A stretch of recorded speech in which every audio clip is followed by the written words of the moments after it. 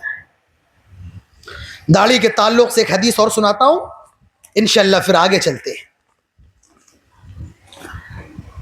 صحابی دو لوگ ایران سے آئے اللہ کے رسول کے پاس, اور وہ مسلمان نہیں تھے, مجوسی تھے. مجوسی کہتے ہیں آگ کی عبادت کرنے والا, جو آگ کی عبادت کرے وہ مجوسی کہلاتا ہے. اللہ کے رسول کے پاس آئے, ان کے چہروں پر داڑھی نہیں تھی اور ان کی مونچھیں بڑی بڑی تھی. حدیث کے اندر آتا ہے آپ نے ان کی طرف دیکھنا گوارا نہیں کیا, آپ کراہیت کی نگاہ سے ان کی طرف دیکھ رہے ہیں. جن کی داڑیاں نہیں ہیں وہ اس حدیث کو غور سے سنیں.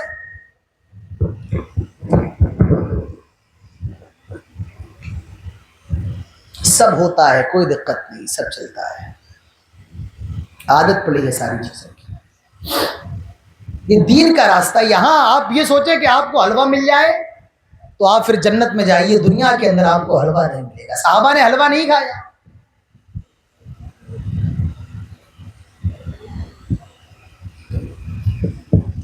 ہم لوگ یہاں پر آئے تو آپ کے گاؤں کے اندر کیڑے کافی ہیں, ابھی بھی لگ رہے ہیں, آپ سب کو لگ رہے ہیں. صحابہ نے تو تلواریں کھائیں دین کے لیے. کیڑوں کا مسئلہ کیا ہے؟ ہم اور آپ کیڑوں کی وجہ سے پریشان ہو گئے. یہ صاحب یہاں بیٹھے ہیں, کیڑے لگ رہے, تقریر چھوڑ کر کے چلے جائیں. صحابہ نے رسول کے لیے اپنے گھر بار چھوڑ دیے, ہم اور آپ ان کیڑوں کے لیے حدیث چھوڑ دیں. میرے بھائیوں, یہ اعلیٰ درجے کی جہالت ہے. تو میں عرض یہ کر رہا تھا کہ دو لوگ آئے ایران سے, ان کے چہروں پر داڑھی نہیں, ان کی مونچھیں بڑی بڑی ہیں. آپ نے ان کی طرف کراہیت کی نگاہ سے دیکھا اور آپ نے فرمایا من امرکم بہذا,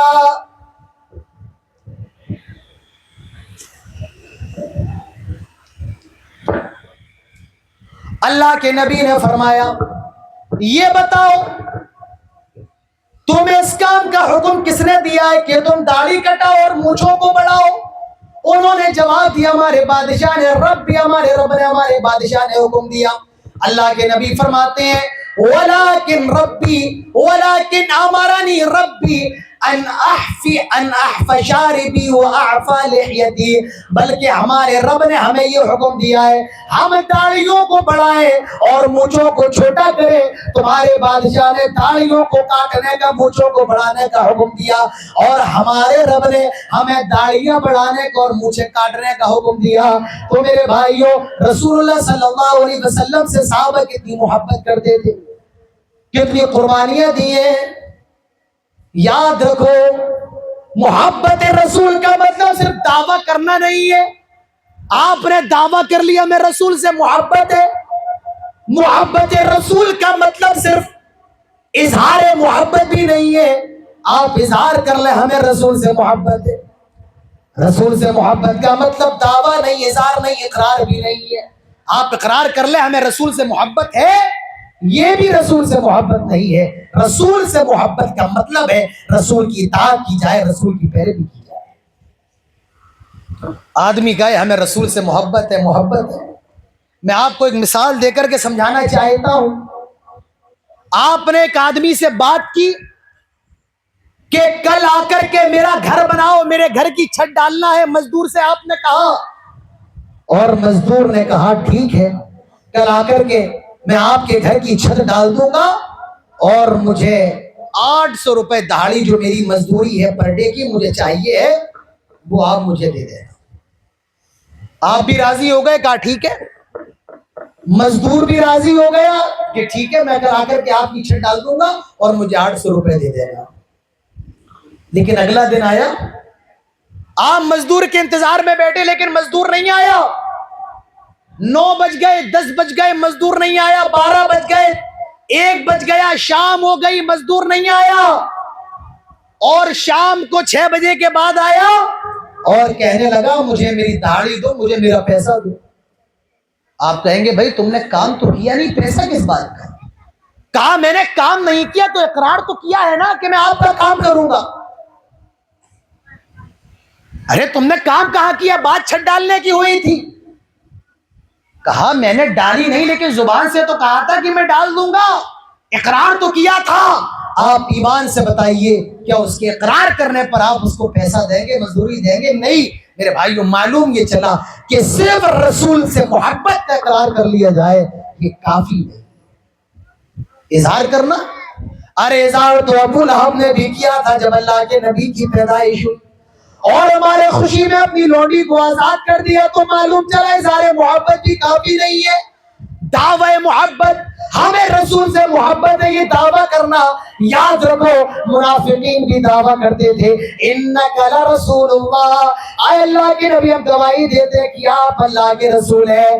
اللہ تعالیٰ فرماتا ہے ان المنافقین لکاذبون, منافق جھوٹے ہیں.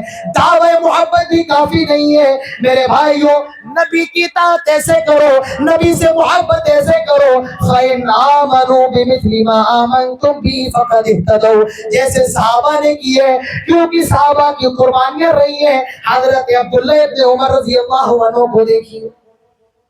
حضرت عبداللہ ابن عمر نے کہا کہ میں عورتوں کو مسجد جانے سے نہیں روکوں گا, کیونکہ اللہ کے نبی نے عورتوں کو مسجد جانے سے نہیں روکا ہے. حضرت عبداللہ ابن عمر کا بیٹا بلال کہتا ہے میں تو روکوں گا. بیٹا باپ سے کہتا ہے میں روکوں گا.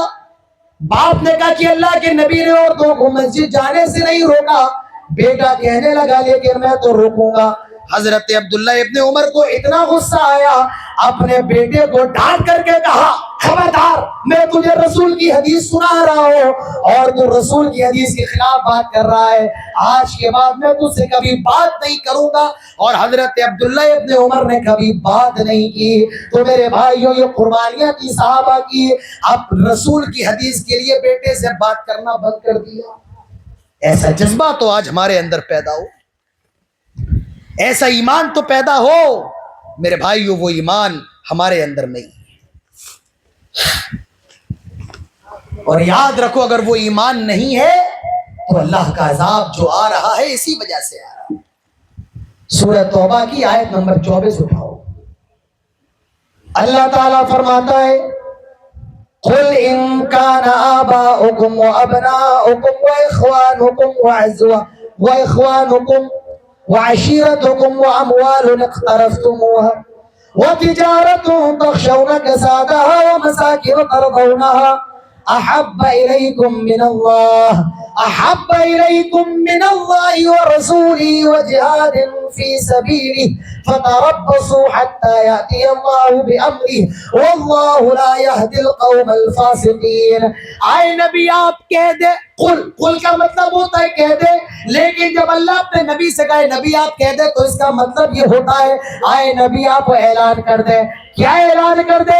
ان کان آباؤکم، اگر تمہیں اپنے باپ سے محبت ہے، وابناؤکم، تمہیں اپنے بیٹوں سے محبت ہے، واخوانکم، تمہیں اپنے بھائیوں سے محبت ہے، وازواجکم، تمہیں اپنی بیویوں سے محبت ہے، وعشیرتکم، تمہیں اپنے رشتہ داروں سے محبت ہے، واموال اقترفتموها، تمہیں اپنے مال و دولت سے بڑی محبت ہے جس کو محنت کر کے تم نے کمایا ہے، بینک بیلنس کیا ہے، وتجارت تخشون کسادها، اور تمہیں اپنی تجارت، اپنے کاروبار سے بڑی محبت ہے جس کے بارے میں تمہیں یہ ڈر لگا رہتا ہے کہیں میری تجارت فلوپ نہ ہو جائے، کہیں میرا دھندا مندہ نہ ہو جائے، ومساکن ترضونها، اور تمہیں اپنے گھروں سے بڑی محبت ہے، ان 8 چیزوں سے محبت کرو، احب الیکم من اللہ، مگر خبردار ان 8 چیزوں میں سے کسی ایک چیز کی محبت بھی اللہ کی محبت سے زیادہ نہ ہو،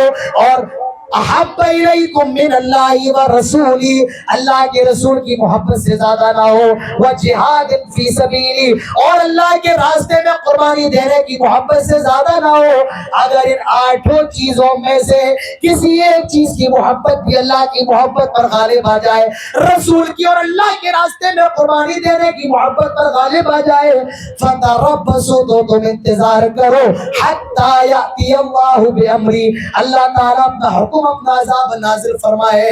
آج وجہ یہی ہے، آج ہم نے میرے بھائیوں رسول کی محبت کو چھوڑ دیا، اس لیے آج یہ دنیا کا عذاب ہمارے سروں پر ہے، آج یہ جو عذاب ہے یہ رسول کی محبت، اللہ کی محبت اور اللہ کے راستے میں قربانی دینے کی محبت کو چھوڑ دینے کی وجہ سے۔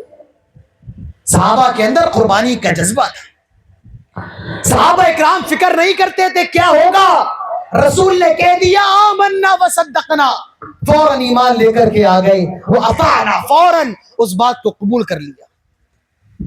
اللہ کے رسول نے جب دیکھا کہ قافلہ بچ کر کے نکل چکا ہے ابو سفیان کا، آپ نے صحابہ سے مشورہ کیا کیا کیا جائے، آپ کا مقصد انصاری صحابہ تھے، کیا کیا جائے، مدینہ لوٹ چلے یا چل کر کے جنگ لڑی جائے؟ انصاری صحابہ سمجھ گئے نبی کا اشارہ ہم ہیں، صحابہ کہتے ہیں اللہ کے نبی آپ ہمیں موسیٰ کے ساتھیوں کی طرح نہ سمجھیں جنہوں نے کہا تھا آپ اور آپ کا رب جا کر کے لڑائی کرے، آئے نبی آپ ہمیں موسیٰ کے ساتھیوں کی طرح نہ سمجھیں، آپ جو حکم دیں گے، ہم نے مدینہ کے اندر بھی آپ کی حفاظت کا وعدہ کیا ہے اور مدینہ کے باہر بھی ہم آپ کی حفاظت کریں گے۔ اور میرے بھائیو صحابہ اکرام گئے اور رسول اللہ صلی اللہ علیہ وسلم کے ساتھ جنگ میں شہید ہوئے اور اپنی گردنوں کے اور اپنے خون کے نذرانے پیش کیے۔ صحابہ نے دین کے لیے کیا نہیں کیا، یہ اسلام آپ کیا سمجھتے اتنی آسانی سے مل گیا؟ صحابہ نے نیزوں کو، تلواروں کے زخموں کو برداشت کیا، اپنے بیوی بچوں کو چھوڑا، اپنی بیوی کو چھوڑا، اپنے خاندان کو چھوڑا، محلوں سے نکل کر کوٹریوں میں رہنا گوارا کیا۔ میرے بھائیو جن کے سامنے دنیا کی دولت ڈلی رہتی تھی، جو ہر روز نیا کپڑا پہنتے تھے، حالت یہ ہو گئی کفن دینے کے لیے بھی پوری چادر انہیں نصیب نہیں ہے۔ میرے بھائیو یہ وہ صحابہ ہیں جن کے بارے میں اللہ تعالیٰ فرماتا ہے رضی اللہ عنہم ورضوا عنہ، اللہ ان سے راضی، اللہ تعالیٰ سے راضی ہے۔ آسان نہیں ہے صحابہ کو برا بھلا کہنا، صحابہ کو گالی دینا، صحابہ پر تار و تشریح کرنا، یاد رکھو صحابہ کو برا بھلا کہنا، صحابہ پر تار و تشریح کرنا یہ کفر کی علامت ہے۔ آج حضرت عائشہ کی شان میں گستاخی کی جاتی ہے، آج حضرت ابو بکر و عمر کو برا بھلا کہا جاتا ہے۔ میرے بھائیو جو آدمی ابو بکر کو برا کہے، جو آدمی عمر کو برا کہے، صحابہ کو گالیاں دے، اللہ کی قسم اس کا مسلمان ہونا تو دور کی بات ہے، وہ آدمی انسان بھی نہیں ہو سکتا ہے جو صحابہ اکرام رضوان اللہ علیہم اجمعین کی شان میں گستاخی کرے۔ مسلمان ہونا تو دور کی بات، انسان بھی نہیں ہو سکتا ہے۔ صحابہ کی قربانی رسول کے لیے۔ یہ ایک واقعہ آپ کے سامنے اور رکھتا ہوں، انشاءاللہ پھر بات ختم کرتے ہیں۔ جنگ احد ختم ہو چکی ہے، مشرکین لوٹ چکے ہیں۔ اللہ کے رسول نے اپنے صحابی سے کہا جاؤ ذرا دیکھو، میرے ایک صحابی ہیں حضرت سعد بن ربیع رضی اللہ عنہ، وہ کہیں نہیں مل رہے ہیں، دیکھو ذرا ان کا کیا حال ہے۔ جاؤ میرا سلام کہنا ان کو. تلاش کرنے والا تلاش کرنے کے لیے گیا, لاشوں کا ڈھیر پڑا ہے, صحابہ کی لاشیں, خون میں لت پت لاشیں. تلاش کرنے والا آواز لگاتا ہے, آئے سعد کہاں ہو, کہاں ہو. حضرت سعد کی آخری سانسیں چل رہی ہیں, خاموش ہے. پھر آواز لگانے والے نے آواز لگائی, آئے سعد کہاں ہو. حضرت سعد نے پھر جواب نہیں دیا. تیسری آواز لگائی, آئے سعد اگر تم میری آواز سن رہے ہو تو جواب دو. اللہ کے رسول جناب محمد رسول اللہ صلی اللہ علیہ وسلم نے تمہیں سلام بھیجا ہے. حضرت سعد نے جب یہ سنا کہا میں یہاں پر ہوں, اور جاؤ میرے نبی کو سلام کا جواب دے دینا, اور میری قوم انصار سے کہنا, آئے انصاریوں تو نبی کا انتقال ہو جائے یا نبی کو شہید کر دیا جائے, اور انصاریوں میں سے اگر کوئی ایک بھی زندہ بچ جائے, آئے انصاریوں تم کل قیامت کی اللہ تعالیٰ کو کیا جواب دو گے, کیونکہ تم نے لیلۃ العقبہ میں وعدہ کیا تھا, نبی کی حفاظت کا تم نے وعدہ کیا تھا, اگر نبی شہید کر دیے جائے اور تم لوگوں میں کوئی ایک بھی زندہ بچ جائے, اے انصاریوں تم اللہ کی بارگاہ میں کیا جواب دو گے. صحابہ مر گئے, مٹ گئے. میرے بھائیو, اسلام کی خاطر, دین کی خاطر, توحید کی خاطر, رسول اللہ صلی اللہ علیہ وسلم کی حفاظت کی خاطر آج ضرورت ہے ہم صحابہ کے ایمان کو اپنے لیے آئیڈیل بنائے, نمونہ بنائے. آج ضرورت ہے صحابہ کی قربانیوں کو سمجھیں. تیسری چیز, یہ جو دین ہم تک پہنچا ہے, یہ جو اسلام ہمیں ملا, کیسے ملا ہے میرے بھائیوں, دین کے لیے بھی صحابہ نے بڑی محنت کی ہے, صحابہ نے بڑی قربانیاں دین کے لیے دی. اس دین کے لیے صحابہ نے دن نہیں دیکھا, رات نہیں دیکھی, سردی نہ دیکھی, گرمی نہ دیکھی, اپنی نئی نئی بیوی کو بھی نہیں دیکھا. حضرت حنظلہ ایک صحابی ہے, حنظلہ بن عامر, نئی نئی شادی ہوئی ہے, اپنی بیوی کے ساتھ جنگ احد کے لیے اعلان کیا جاتا ہے. یہ صحابی نکل پڑے, نئی نئی شادی ہوئی ہے, انہوں نے غسل بھی نہیں کیا اور جنگ احد میں لڑے, لڑتے لڑتے شہید ہو گئے, انتقال ہو گئے, شہید کر دیے گئے. حضرت حنظلہ بن ابو عامر نئی نئی شادی ہوئی تھی, بیوی کو چھوڑ کر کے جنگ میں شریک ہوئے اور کافروں سے لڑتے لڑتے شریک ہو گئے. صحابہ نے دیکھا کہ ان کی لاش زمین سے اونچی ہے اور ان کے جسم سے پانی کے قطرات گر رہے ہیں. صحابہ نے اللہ کے نبی کو بتایا, اے اللہ کے نبی, حنظلہ کی لاش جسم سے تھوڑی, زمین سے تھوڑی اونچی ہے اور ان کے جسم سے پانی گر رہا ہے. آپ نے فرمایا ان کی بیوی سے معلوم کرو معاملہ کیا تھا. بیوی نے معاملہ بتایا, یہ رات میں ہم بستری سے فارغ ہوئے, بغیر غسل کے جنگ میں شریک ہو گئے, انہوں نے غسل نہیں کیا. اللہ کے نبی نے اس موقع پر فرمایا تھا اس صحابی کو فرشتوں نے غسل دیا ہے, اسی لیے صحابی کا لقب غسیل الملائکہ, فرشتوں کے ذریعے غسل دیے گئے ہیں. یہ صحابہ کی محنت دین کے لیے تھی. جنگ بدر کا موقع دیکھو, جنگ بدر کا موقع ہے,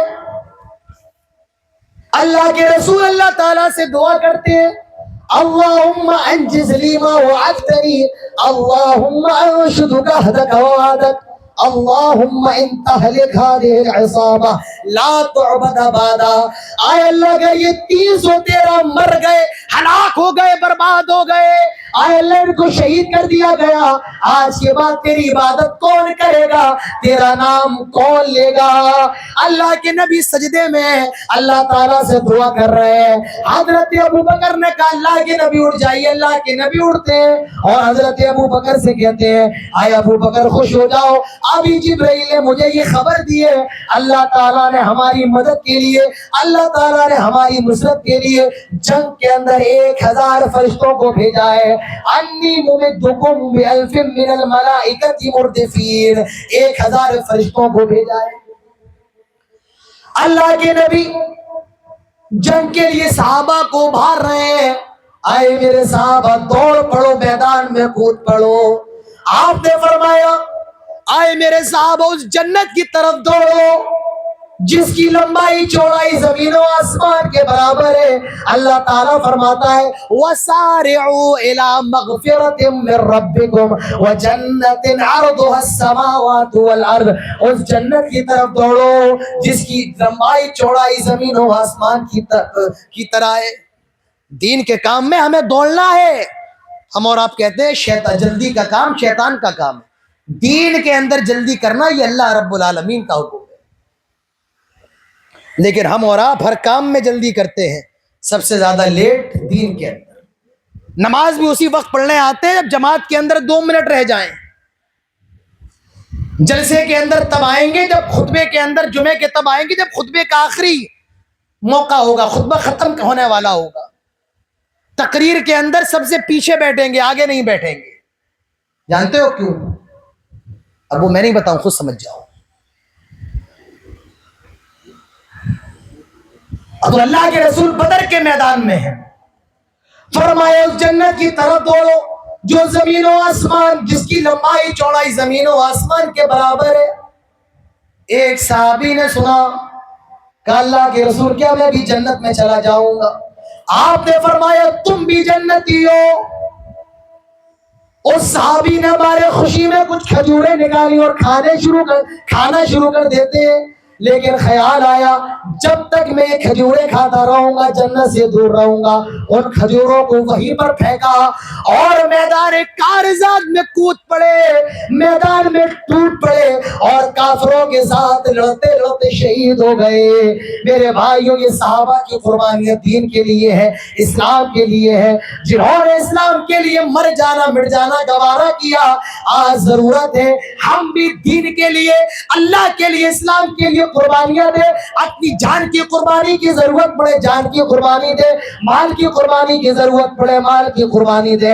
آج ضرورت ہے اللہ تعالیٰ کی طرف دوڑنے کی.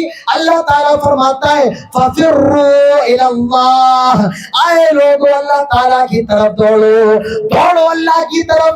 آج مجھے کہہ لینے دیجئے آئے مسلمانوں, جب تم اللہ تعالیٰ کی طرف دوڑا کرتے تھے تو اللہ تعالیٰ کی مدد, آئے مسلمانوں جب تم اللہ کی طرف دوڑا کرتے تھے اللہ تعالیٰ کی مدد تمہاری طرف دوڑا کرتی تھی. لیکن جب سے تم نے اللہ کی طرف دوڑنا چھوڑ دیا اللہ تعالیٰ کی مدد نے ہمارا تمہارا ساتھ چھوڑ دیا. آج کیا ہو گیا ہے؟ آئے نوجوانوں تمہیں کیا ہو گیا ہے؟ اللہ نے تمہیں پیدا اس لیے کیا تھا تاکہ تم جا کر کے شراب کے اڈوں کو بند کرو, تم جوئے خانوں کو بند کرو. لیکن آئے مسلمانوں آج تم جوئے خانوں کو آباد کر رہے ہو, آج تم شراب کے اڈوں کو آباد کر رہے ہو. آئے میری ماں بہنوں, اللہ نے تمہیں پیدا اسی لیے کیا تھا تم با پردہ ہو کر گھر سے نکلو, لیکن آج تم بے پردہ ہو کر نمائش بن گئی ہو. آج تم بے پردہ ہو کر روڈ کی زینت, سڑک کی زینت بن گئی ہو. آئے مسلمانوں اللہ نے تمہیں پیدا اس لیے کیا ہے تم بھلائی کا حکم تو برائی سے روکو, لیکن آج تم برائیوں پہ سپورٹ کر رہے ہو اور دین سے لوگوں کو روک رہے ہو. فَفِرُّوا إِلَى اللَّهِ, صحابہ اللہ کی طرف دوڑے, انہوں نے اپنی جان کے بدلے جنت کا سودا کر لیا. عقل مند تھے, جنت کا سودا کر گئے. میرے بھائی آج تم نے دین کے بدلے دنیا کا سودا کر لیا, آج تم نے جنت کے بدلے دنیا کا سودا کر لیا. صحابہ کی پوری زندگی کا مقصد صرف جنت تھا. اللہ کے رسول فرماتے ہیں جنت کے اندر 8 دروازے ہیں. ایک دروازے کا نام ریان ہے, روزے دار جائیں گے. ایک کا نام باب الصلاح ہے, نماز پڑھنے والے. ایک کا نام باب الجہاد ہے, جہاد کرنے والے. ایک کا نام باب الصدقہ ہے, صدقہ دینے والے. حضرت ابو بکر بھی موجود ہیں. حضرت ابو بکر کہتے ہیں اللہ کے نبی صلی اللہ علیہ وسلم کیا کوئی ایسا بھی آدمی ہوگا جو جنت کے 8 دروازوں جس کو پکارا جائے؟ صحابہ کے سوالات دیکھیے. اور اللہ کے نبی کیا کوئی ایسا بھی ہوگا جس کو جنت کے 8 دروازوں سے بلایا جائے؟ آپ نے فرمایا نعم وارجو ان تکون منہم، ہاں ابو بکر بہت سے لوگ ہوں گے اور مجھے امید ہے تم بھی ان لوگوں سے ہو۔ مسلمانوں، آج ضرورت ہے تمہاری پوری زندگی نبی اکرم جناب محمد رسول اللہ صلی اللہ علیہ وسلم کے احکامات کے مطابق گزرے۔ تمہارا چلنا بھی اسلام ہو، تمہارا بیٹھنا بھی اسلام ہو، تمہارا کھانا بھی اسلام ہو، تمہارا پینا بھی اسلام ہو، تمہاری رفتار گفتار کردار بھی اسلام ہو، تمہاری دشمنی بھی اسلام ہو، تمہاری دوستی بھی اسلام ہو۔ لقد کان لکم فی رسول اللہ اسوۃ حسنہ، کیونکہ نبی اکرم جناب محمد رسول اللہ صلی اللہ علیہ وسلم بہترین آئیڈیل ہے، بہترین نمونہ ہے۔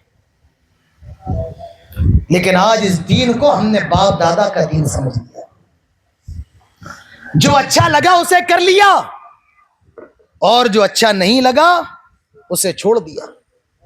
جو آدمی نمازی ہے وہ یہ سمجھتا ہے کہ میں نمازی ہوں، اب جو کرنا چاہوں کروں، مجھے کوئی فرق پڑنے والا نہیں۔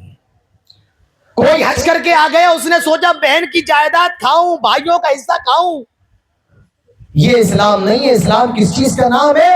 ادخلوا فی السلم کافہ، آئے لوگوں اسلام کے اندر پورے کے پورے داخل ہو جاؤ۔ ادخلوا فی السلم کافہ، پورے کے پورے مسلمان بن جاؤ۔ میرے بھائیوں، یہ اسلام ہے، یہ اسلام نہیں جو اچھا لگا اس پر عمل کر لیا اور جو اچھا نہ لگا اس کو چھوڑ دیا۔ یہ اسلام نہیں۔ آج حاجی صاحب نمازی صاحب کی لڑکی کہتی ہے ابو جان میرے بھائی کی شادی ہونے والی ہے، شادی کے اندر پوری کسر نکال دوں گی۔ یہ اسلام نہیں۔ مولانا صاحب فجر کی نماز میں آنکھ نہیں کھلتی ہے، پڑھنا تو چاہتا ہوں اٹھ نہیں پاتا ہوں۔ یہ اسلام نہیں ہے۔ میں نے ایک صاحب سے کہا تقریباً ایک ہفتہ پہلے، میں نے کہا فجر کی نماز میں نہیں آتے ہیں؟ کہا مولانا صاحب چالو کروں گا۔ میں نے جنریٹر ہے جو چالو کرو گے؟ نماز کو چالو کرنے کی چیز ہے۔ مولانا صاحب وقت نہیں ملتا ہے، اٹھ نہیں پاتے ہیں۔ اچھا سوتے کتنے بجے ہو؟ رات کے 1 بجے۔ جب 1 بجے سو گے تو فجر میں آنکھ کیسے کھلے گی؟ ہو ہی نہیں سکتا ہے۔ عشاء کے بعد سو اور فجر میں اگر آنکھ نہ کھلے تو آپ کہیے گا اسلام کیا ہے؟ تمہارا سب کچھ اسلام۔ ادخلوا فی السلم کافہ، پورے کے پورے اسلام میں داخل ہو جاؤ۔ لیکن ہماری اور آپ کی مثال 3 اندھوں کی طرح ہو گئی ہے۔ ایک گاؤں کے اندر 3 اندھے تھے، اندھے دا بلائنڈ، نابینا، جنہیں دکھتا نہیں تھا۔ گاؤں کے اندر ہلہ ہوا، شور ہوا کہ گاؤں کے اندر ہاتھی آ گیا، ہاتھی۔ تو سارے گاؤں والے ہاتھی کو دیکھنے کے لیے چلے گئے کہ ہاتھی ہوتا کیسا ہے۔ یہ 3 اندھے بھی چلے گئے کہ ہاتھی کیسا ہوتا ہے۔ اب انہیں دکھتا تو ہے نہیں، تو ایک اندھے نے ہاتھی کو چھوا تو ایک نے اس کی پیٹھ چھوئی، پیٹھ کو ٹچ کیا کہ ہاتھی کیسا ہے۔ ایک نے اس کا پیر چھوا، ایسے پیر میں ہاتھ لگایا۔ ایک نے پونچھ پکڑ لی۔ اور جب ہاتھی چلا گیا تو یہ تینوں بیٹھ کر کے تبصرہ کر رہے ہیں کہ ہاتھی کیسا تھا۔ جس نے ہاتھی کی پیٹھ چھوئی تھی وہ کہتا ہے، جس نے ہاتھی کی پیٹھ کو چھوا تھا وہ کہتا ہے کہ ہاتھی ایسا ہوتا ہے جیسے دیوار۔ جس نے ہاتھی کا پیر چھوا تھا وہ کہتا ہے ہاتھی ایسا ہوتا ہے جیسے کھمبا۔ جس نے پونچھ چھوئی تھی وہ کہتا ہے ہاتھی ایسا ہوتا ہے جیسے جھاڑو۔ آج دیکھیے تینوں کا تبصرہ الگ الگ ہے۔ یہی مثال ہماری ہے۔ جو نمازی ہے اس نے سوچ لیا نماز دین ہے، اس کے علاوہ بیاج کھاؤ، سود کھاؤ۔ جس نے حج کر لیا اس نے سوچ لیا کہ حج دین ہے، اب حج کرنے کے بعد بھائی کی جائیداد کھا جاؤ، بس کوئی کہنے والا نہیں۔ میرے بھائیوں، ہم سب کی مثال انہی 3 اندھوں کی طرح ہو گئی ہے۔ دیوالی آنے والی ہے، دیوالی کا دور ہے۔ میں نے دیکھا ہے میرے محلے کے اندر غیر مسلم بھی آتش بازی نہیں چلا رہا ہے، لیکن محمد رسول اللہ صلی اللہ علیہ وسلم کا کلمہ پڑھنے والے آتش بازی چلا رہے ہیں، وہ پٹاخے اور پھلجڑیاں جلا رہے ہیں۔ جن کا تہوار ہے وہ منائے، کوئی اعتراض نہیں، لیکن ہم مسلمان ہیں اور ہمارے نبی نے کہا ہے من تشبہ بقوم فہو منہم، جو کسی قوم کی مشابہت اختیار کرتا ہے وہ انہی میں سے ہے۔ یہ ہمارا ملک ہے، اس ملک کے اندر مسلمان بھی ہے، اس ملک کے اندر ہندو بھی ہے، اس ملک کے اندر سکھ بھی ہے، اس ملک کے اندر مختلف دھرموں کے ماننے والے ہیں، اور ہر آدمی کو اپنے دھرم پر عمل کرنے کا اختیار ہے۔ جن کا تہوار ہے وہ منائے، ہمیں ذرہ برابر کوئی شکایت نہیں ہے، لیکن ہم مسلمانوں سے کہنا چاہتے ہیں میرے بھائیو ہم مسلمان ہیں اور ہمارے نبی نے کسی قوم کی مشابہت اختیار کرنے سے ہمیں منع فرمایا ہے۔ تو میرے بھائیو میں گفتگو آپ کے سامنے کر رہا تھا صحابہ کرام کی قربانیاں اور آج کے مسلمان، کیا قربانیاں صحابہ کی تھی۔ ایک واقعہ رکھ کے بات ختم کرتا ہوں۔ مجھے حکم دیا گیا ہے کہ 12:30 سے میں آگے نہ بڑھوں۔ اللہ کے رسول کے پاس ایک آدمی آیا، پہلے حدیث دیکھو، جاء رجل الى رسول اللہ صلی اللہ علیہ وسلم فقال انی مجہود، ایک آدمی اللہ کے نبی کے پاس آیا اور کہنے لگا اللہ کے نبی میں بھوکا ہوں مجھے کھانا کھلائیں۔ آپ نے کہا، ایک صحابی سے کہا جاؤ میری بیویوں کے گھر میں جاؤ اور دیکھو کیا کچھ کھانے پینے کا سامان ہے۔ ایک صحابی اللہ کے نبی کی بیویوں کے گھر گئے، دستک دی، اندر سے آواز آئی کون ہے؟ کہا مجھے جناب محمد رسول اللہ صلی اللہ علیہ وسلم نے بھیجا ہے۔ کس لیے بھیجا ہے؟ کہا اگر گھر میں کچھ کھانے کا سامان ہو تو دے دیا جائے۔ نبی کی بیوی کے گھر سے آواز آئی ما عندی الا ما، میرے گھر میں پانی ہے اور پانی کے سوا میرے گھر میں کچھ بھی نہیں ہے۔ دوسرے گھر میں گئے، آواز لگائی، اندر سے آواز آئی ما عندی الا ما، میرے گھر میں بھی پانی کے سوا کچھ نہیں ہے۔ ساری بیویوں کے گھروں میں گئے، ہر گھر سے یہی آواز آئی قلنا کلہن مثل ذلک ما عندی الا ما، ساری بیویوں نے یہی جواب دیا میرے گھر میں پانی ہے، پانی کے سوا کچھ بھی نہیں ہے۔ اور ایک بیوی نے تو یہاں تک کہہ ڈالا والذی بعثک بالحق ما عندی الا ما، اس ذات کی قسم جس نے محمد رسول اللہ صلی اللہ علیہ وسلم کو حق کے ساتھ بھیجا ہے، ما عندی الا ما، میرے گھر میں بھی پانی کے سوا کچھ نہیں ہے۔ آپ نے اپنے صحابہ سے کہا کون ہے جو میرے اس مہمان کو اپنا مہمان بنائے گا؟ ابو طلحہ انصاری اٹھ کر کے کھڑے ہو گئے، آئے اللہ کے نبی میں آپ کے مہمان کو لے جاتا ہوں، آپ فکر نہ کریں، میں آپ کے مہمان کو کھانا کھلاؤں گا۔ گھر لے گئے اور اپنی بیوی سے کہا آئے میری بیوی کیا گھر میں کچھ کھانے پینے کا سامان ہے؟ بیوی نے کہا صرف اتنا سا کھانا ہے، ہمارے 2 معصوم بچے کھا سکتے ہیں، اتنا نہیں ہے کہ ہم بھی کھا لیں۔ شوہر نے کہا آئے میری بیوی جاؤ بچوں کو بھوکا سنا دو۔ آئے میری بیوی بچوں کو بیلا پھسلا کر کے لوری سنا دو، ان کو بھوکا سنا دو۔ آج محمد رسول اللہ صلی اللہ علیہ وسلم کا مہمان ہمارے گھر آیا۔ ہمارے اور آپ کے وقت کی عورتیں ہوتی کیا کہتی؟ بچوں کو زہر دے دو، قتل کر دو، مار دو، آپ کو تو محبت ہی نہیں ہے بچوں سے۔ لیکن قربان جائیے اس صحابیہ پر، کتنا بڑا دل ہوگا اس کا، اپنے بچوں کو انہوں نے بھوکا سنا دیا کیونکہ محمد رسول اللہ صلی اللہ علیہ وسلم کا مہمان آیا ہے۔ حضرت ابو طلحہ اپنی بیوی سے کہتے ہیں آئے میری بیوی جب تم میری بیوی مہمان کے سامنے کھانا لا کر کے رکھ دینا، لیکن کھانے سے پہلے مہمان نے ایک شرط رکھ دی آپ کو بھی میرے ساتھ کھانا کھانا پڑے گا۔ اب حضرت ابو طلحہ پریشان ہو گئے، کھانا تھوڑا ہے، اگر یہ کھا لے گا تو میں بھوکا رہ جاؤں گا اور اگر میں کھاؤں گا تو یہ بھوکا رہ جائے گا۔ لہٰذا انہوں نے اپنی بیوی سے کہا آئے میری بیوی ایک کام کرنا۔ کہا کون سا کام؟ آئے میری بیوی جب تم میرے اور مہمان کے سامنے کھانے کا برتن ہو، میں اور مہمان کھانا کھائے، جو تم گھر کا چراغ جل رہا ہو اس چراغ کو بجھا دینا۔ لہٰذا بیوی نے بجھا دیا۔ ابو طلحہ بھی کھانا کھا رہے اور مہمان بھی کھانا کھا رہا ہے، لیکن حضرت ابو طلحہ خالیات اس برتن میں لے جاتے ہیں, خالیات اپنے منہ میں ڈالتے ہیں تاکہ مہمان پیٹ بھر کر کے کھانا کھا لے. صبح ہوئی, اللہ کے نبی کی خدمت میں حاضر ہوئے. اللہ کے نبی صحابی کو دیکھ کر کے مسکرا رہے ہیں.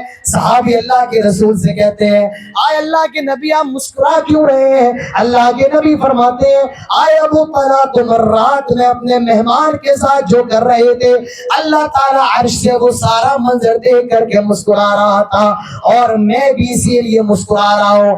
اللہ تعالیٰ اسی صحابی اور صحابہ کی شان میں یہ آیت نازل کرتا ہے, وَيُؤْثِرُونَ عَلَىٰ أَنفُسِهِمْ وَلَوْ كَانَ بِهِمْ خَصَاصَةٌ وَمَن يُوقَ شُحَّ نَفْسِهِ فَأُولَٰئِكَ هُمُ الْمُفْلِحُونَ. میرے بھائیوں, یہ صحابہ کی قربانیاں ہیں. خود تو بھوکے رہ گئے, اپنے بچوں کو بھی سلا دیا, لیکن مہمانوں کی بھوک برداشت نہیں کی. آئے میرے بھائیوں, آج مجھے بتاؤ, جواب دو, آج آپ کے بڑے گاؤں کے اندر کوئی مہمان آتا ہے, کتنے لوگ اس سے کہتے آؤ میرے گھر پہ کھانا کھا لو, میں آپ کے لیے کھانا کھا رہا ہوں. ارے مہمان وہ نہیں جس کو آپ جانتے ہو, آپ کا چاچا, آپ کا سسر, آپ کا بہنوئی, وہ آپ کا مہمان نہیں, رشتہ دار ہے. مہمان تو وہ ہے جس کو آپ جانتے بھی نہ ہو. آپ کی مسجد میں کوئی سفیر آ جائے تو آپ اس کو کھانا کھلائیں, کیونکہ مہمان نوازی کرنا یہ پیارے رسول صلی اللہ علیہ وسلم نے اللہ پر ایمان رکھنے والے کے تعلق سے کہا. آپ نے فرمایا, من کان یؤمن باللہ والیوم الآخر فلیکرم ضیفہ, جو آدمی اللہ پر ایمان رکھتا ہو, قیامت کے دن پر ایمان رکھتا ہو, وہ مہمان نوازی کرے. مہمان نوازی کرنا یہ انبیاء کا طریقہ ہے. حضرت ابراہیم کتنے بڑے مہمان نواز تھے, کتنے بڑے مہمان نواز. جو بھی آتا تھا پوچھتے نہیں تھے, آپ کو ٹھنڈا پلواؤں, ٹھنڈا پیئیں گے آپ, کھانا کھلواؤں آپ کو, چائے پیئیں گے, ہمارے اور آپ کی یہاں پوچھتے ہیں کھائیں گے آپ. اور بیچارے بہت سے لوگ منع بھی کرتے, نہیں نہیں میں کھا کے آیا. اللہ کے نبی فرماتے ہیں, بھوک اور جھوٹ کو ایک ساتھ جمع نہ کرو. حضرت ابراہیم کی مہمان نوازی کا حال یہ تھا, هل اتاك حديث ضيف ابراہیم المکرمین اذ دخلوا علیہ فقالوا سلاما. فرشتے انسانی شکل میں حضرت ابراہیم کے پاس آئے, دروازے پہ دستک دی, سلام کیا. فرشتوں نے, حضرت ابراہیم نے جواب دیا, اپنے گھر لے کر کے آئے.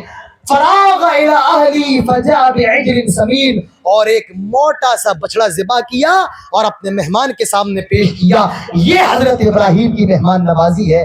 مسلمانوں, آج ہمارے اور آپ کے اندر مہمان نوازی کا جذبہ نہیں رہا. مہمان آتے ہیں, مسافر آتے ہیں, دو روٹی کے لیے پریشان رہتے ہیں, کاش کوئی دو روٹی کے لیے پوچھے. اللہ کے رسول کی سب سے پہلی تقریر جو آپ نے مدینہ میں کی, اللہ کے رسول کا سب سے پہلا خطاب جو عبداللہ بن سلام کہتے ہیں, میں نے سنا اور جس کو سن کر کے میں اسلام لایا, وہ کیا تھا؟ افشوا السلام, اے لوگوں سلام پھیلاؤ. واطعموا الطعام, کھانا کھلاؤ. وصلوا الارحام, رشتہ داریوں کو جوڑو. صلوا باللیل والناس نیام, اور رات میں اٹھ کر کے نماز پڑھو جب پوری دنیا سوئی ہوئی ہوتی ہے. حضرت عبداللہ بن سلام کہتے ہیں, میں یہ سن کر کے اسلام لے کر کے آ گیا. رسول نے کھانا کھلانے کا حکم دیا. میرے نبی کے صحابہ وہ تھے جو اپنی بھوک پر بھی دوسروں کی بھوک کو ترجیح دیتے تھے, جو اپنے بچوں کی بھوک کو قربان کرتے تھے, جو اپنے پیٹ کو قربان کرتے تھے. میرے بھائیوں, یہ صحابہ اکرام ہیں اور یہ ان کی قربانیاں ہیں, اور یہ چند حالات میں نے آپ کے سامنے رکھے ہیں. آج ضرورت ہے ہم صحابہ اکرام رضوان اللہ علیہم اجمعین کی سیرت کو سمجھیں, پڑھیں اور ان کے مطابق اپنی زندگی کو ڈھالنے کی کوشش کریں. آج ضرورت اس بات کی ہے, آج ضرورت ہے اپنے ایمان کو, اپنے عقیدے کو مضبوط کریں. ضرورت اس بات کی ہے توحید سے سمجھوتا نہ کریں. ضرورت اس بات کی ہے آج ہم محمد رسول اللہ صلی اللہ علیہ وسلم کی سنت پر عمل کریں. آج ضرورت میرے بھائیوں اس بات کی ہے کہ ہم سب لوگ دین کے لیے مر مٹنے کا جذبہ رکھیں. آج ان چیزوں کی ضرورت ہے. میرے بھائیوں وقت ختم ہو چکا ہے اور اب وقت مجھے اجازت نہیں دیتا ہے کہ میں آگے اور بیان کروں. کچھ پہلے اور اگر مجھے موقع ملتا تو اور آدھے گھنٹے کا خطاب کھینچ دیتا, لیکن چونکہ 12:15 اور 12:20 12:30 لاسٹ بتایا گیا, یہیں پر میں اپنی باتوں کو ختم کرتا ہوں اور بہت مبارکباد دیتا ہوں جو اس پروگرام کی روح رواں ہیں, میر کارواں ہیں, جناب حافظ آصف صاحب, جنہوں نے اس خوبصورت مجلس کا انعقاد کیا, اور جتنے بھی ان کے شرکا ہیں, ان کے رفقا ہیں. اللہ تعالیٰ سے دعا کریں اللہ تعالیٰ ان سب کی کوششوں کو قبول فرمائے. اللہ تعالیٰ سے دعا کریں ہم جتنے لوگ یہاں پر بیٹھے ہیں اللہ تعالیٰ ہم سب کے بیٹھنے کو قبول فرمائے. میں سمجھ رہا ہوں اس وقت بیٹھنا بڑا مشکل ہے. میرے سامنے 2 پنکھے لگے ہیں, میں تب بھی 100-200 گرام تو کیڑے کھا چکا ہوں اب تک. آپ لوگ اب تک یہاں بیٹھے ہیں, اللہ تعالیٰ سے دعا کریں ہم سب کے گناہوں کو اللہ تعالیٰ معاف فرمائے. ہمارے ساتھ لکھنؤ سے ہمارے دوست داؤد دانش صاحب آئے ہیں, جنید بھائی آئے ہیں, جو بھی لوگ آئے ہیں اور مجھے یہاں تک لے کر کے آئے, اللہ تعالیٰ سے دعا کریں اللہ ان کی کوششوں کو بھی قبول فرمائے. اللہ سے دعا کریں جو بھی باتیں ہوئی ہیں عمل کرنے کی توفیق دے. میرے بھائیوں جلسوں کو سن لینا یہ کافی نہیں ہے. آپ کل ہو کر چائے کی دکانوں پر چرچا کریں. عادل ریاضی صاحب آئے تھے اور یہ تقریر کر کے گئے اور بہت اچھا جلسہ رہا آصف صاحب کا. آپ صرف تعریف کریں اور نتیجہ کچھ نہ نکلے. اور میں سمجھتا ہوں ان کا جلسہ کرنا بیکار, میرا اتنا دیر 1.5-2 گھنٹہ بولنا بیکار. اور ایک آدمی بھی اگر عمل کر لے, ایک آدمی کی بھی اصلاح ہو جائے, اللہ کی قسم پورا جلسہ کامیاب, ہم سب کی حاضری کامیاب. اللہ کے رسول نے غزوہ خیبر کے موقع پر حضرت علی سے کہا تھا پہلے اسلام پیش کرنا, اور ایک آدمی بھی اگر ہدایت پا جائے تو 100 سرخ اونٹ سے بہتر ہے. تو ایک آدمی کی بھی ہدایت میرے بھائیوں پوری جلسے کی کامیابی کی دلیل ہے. اللہ سے دعا کریں اللہ تعالیٰ ہم سب کو تمام باتوں پر عمل کرنے کی توفیق نصیب فرمائے. اللہ تعالیٰ سے دعا کریں ہمارے تمام گناہوں کو معاف فرمائے. اللہ سے دعا کریں ہم کو دین پر اسلام پر قائم رہنے کی توفیق نصیب فرمائے. اللہ تعالیٰ سے دعا کریں جو لوگ صحابہ کرام کی شان میں گستاخیاں کرتے ہیں اللہ تعالیٰ ان کو ہدایت نصیب فرمائے. اللہ سے دعا کریں جب تک ہم زندہ رہیں توحید پر رہیں, اسلام پر رہیں, اور جب خاتمہ ہو تو ایمان پر ہو. اور یہ جو ادارہ ہے حافظ آصف صاحب کا, جو بچے یہاں سے پڑھ کر کے نکلے ہیں, حافظ قرآن ہو کر کے نکلے ہیں, ان کی حق میں بھی دعا کریں اللہ تعالیٰ ان سب کی تعلیم کو قبول فرمائے اور ان کو دین کا داعی بنائے, دین کا عالم بنائے. دن دگنی رات چگنی اس مدرسے میں ترقی نصیب فرمائے. کتاب و سنت کے مطابق علم دینے اور لینے کی اللہ تعالیٰ ہم سب کو توفیق نصیب فرمائے. اللہ تعالیٰ سے دعا کرے پروگرام کامیاب فرمائے, اور اللہ تعالیٰ سے دعا کرے ہر سال ہم سب کو اسی طریقے سے جمع ہونے کی توفیق نصیب فرمائے. آمین. وما علینا الا البلاغ وآخر دعوانا الحمد للہ رب العالمین. اقول قولی هذا واستغفر الله لي ولكم ولسائر المسلمين. السلام عليكم ورحمة الله وبركاته.